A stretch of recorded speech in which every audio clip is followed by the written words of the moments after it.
stand here today not because we have been given permission to fight for something we believe in, to fight for morality, but we know it in our hearts, we know it to be true, that it is the right thing to do, to stand with people for justice and morality the way we do in all lands of this great world.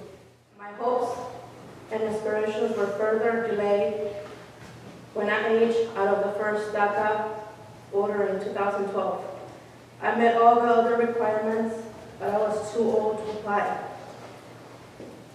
Sorry. Because I am over 30 years of age.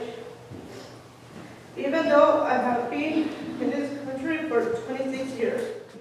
That this is just a temporary setback. Okay, this is not the end. We know that President Obama is going to be going to court, and the administration is going to go to court to make sure that his executive actions will be implemented here in the United States of America. When the extension was announced last year, I was able to finally have hope again that I could have a better life for me and my children.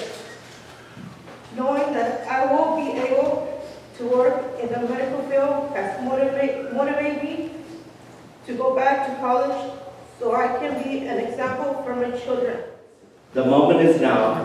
This is the time to stand up and demonstrate that those who support the immigrant community are strong, united, and ready to take and overcome those who are not in support of DACA and MAPA. The Kern County Hispanic Chamber of Commerce is here to support these disciplines. It's not a matter of if, it's a matter of when.